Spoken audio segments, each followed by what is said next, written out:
Welcome one and all to another MPJ new rock album review show where we're hanging in there, where we are ill, we are sick, but we are fighting on. Well, half of us are ill and sick, the other half are absolutely fine and dandy. In the meantime, we are reviewing Dying Wish, and like some of us feel like that, but Will the Flesh Stay Together, which is the name of the album. Now, let's find out, shall we? Trish, what did you think of Dying Wish? And let's say, just to preempt, by the way, we rate albums out of 5. See if they get into a Hall of Fame. Just to preempt that. Trish. Well, one thing is for sure, the cover of the album leaves a lot to the imagination and no clue as to what you're in for when you hit play. What follows on the album is full hardcore, metalcore, verging on deathcore, which would fit as most of their songs are about grief, conflict and social issues, hence maybe explaining the album cover. Standout tracks for me on the album were Heaven Departs plus the title track Flesh Stays Together, which really showcased the lead's vocals, stroke versatility, as through most of the album it is gut-wrenching, deep vocals, when the sublimity on the last two that I've just mentioned in such contrast. However, it is still a bit too much for me on the deathcore side for my personal taste to find it an easy listening, but an interesting one.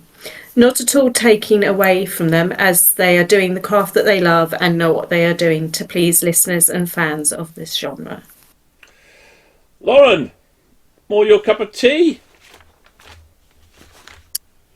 Well, I agree with Trish, in particular with the album cover and stuff like that.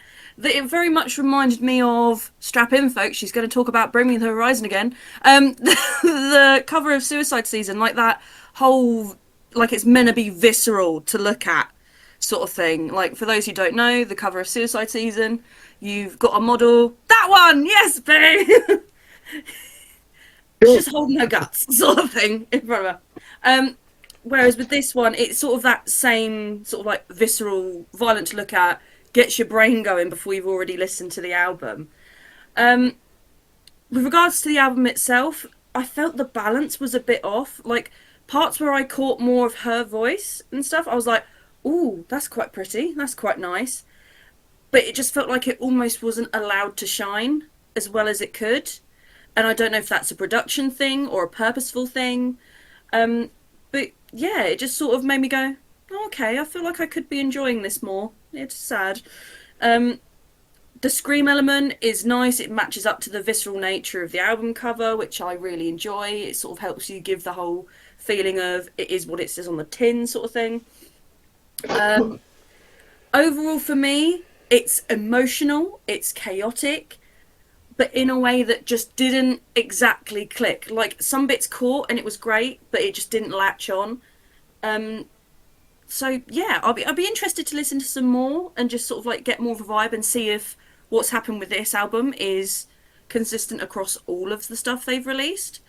But yeah, I just sort of, as our darling Will likes to say, it left me whelmed. Simon, did it leave you whelmed, my friend, or did it do something else? I like that. Yeah, something else.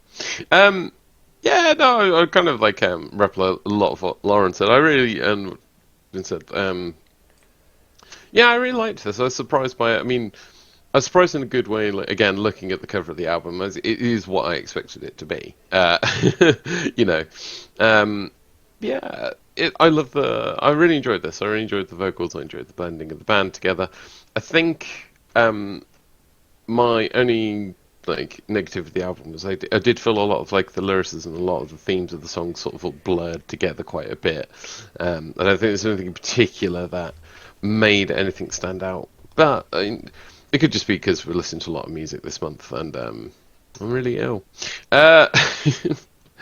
So, but yeah, no, I did enjoy this album. It was good. It was very good. I enjoyed her vocals. They're good.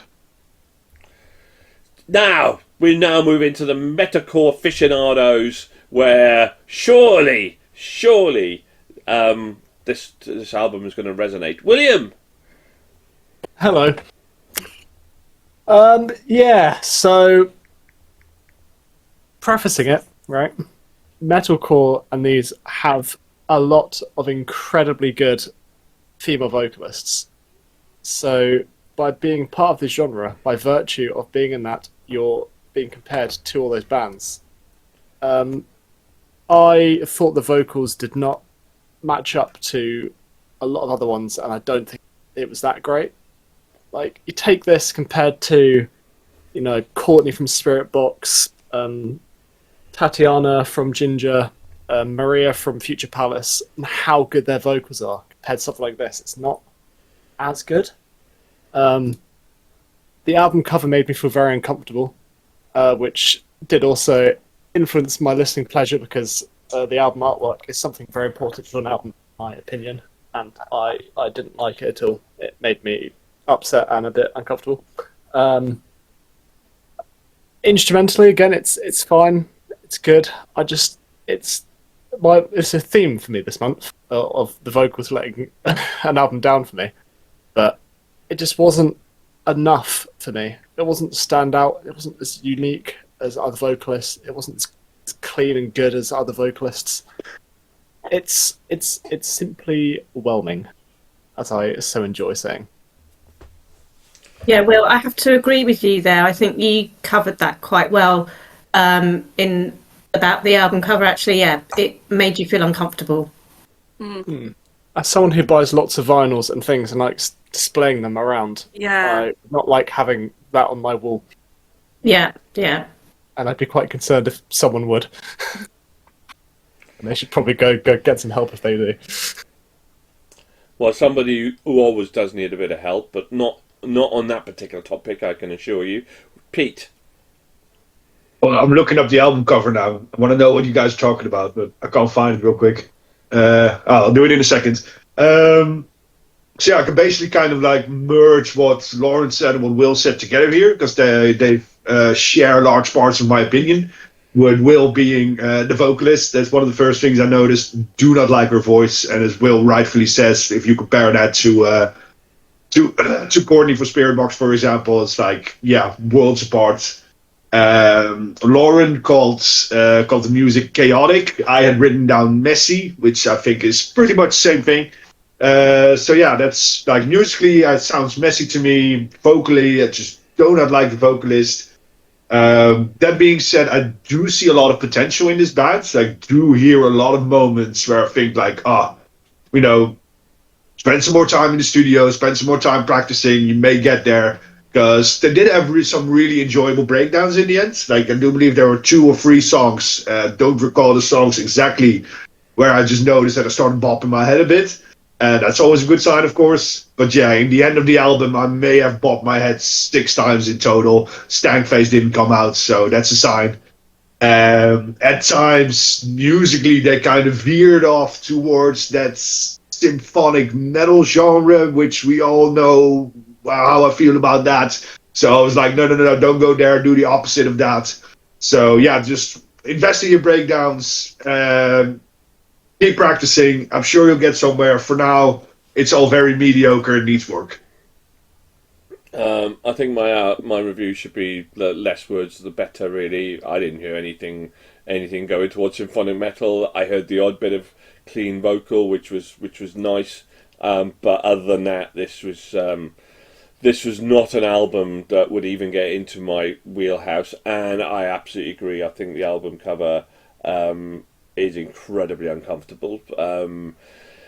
It's not good. There's a lot of death in the world, and that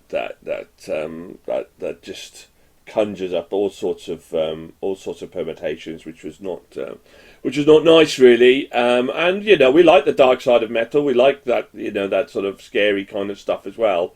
But it just felt a bit too realistic in many ways. So anyway, it's just not really my wheelhouse in any shape, way, or format, really. Other than the odd bit of clean vocal, but anyway.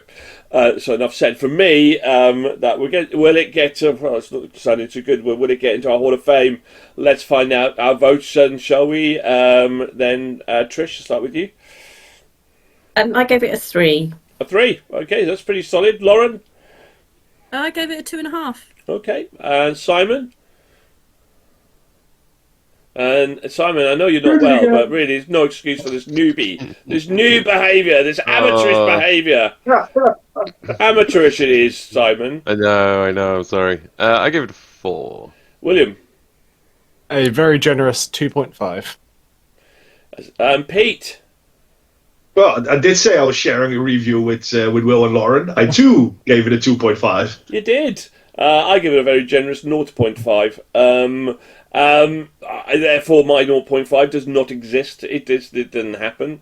Much like I would think this album would not exist for me. Anyway, it's got a whopping 2.9, our joint lowest score of the month. Along with a few other albums that we reviewed. So, not getting into our top 100 albums of the year, which we've reviewed 150 albums now, unfortunately. Do you guys, you Dying Wish fans out there or not fans, do you agree? Do you disagree? Leave your comments below. Hit the like and subscribe button, and do let us know. And let's see what's up next. The next episode we're going to be reviewing Demon Hunter. Anyway, thank you very much. Keep tuning in. Keep on rocking. Goodbye for now. Bye.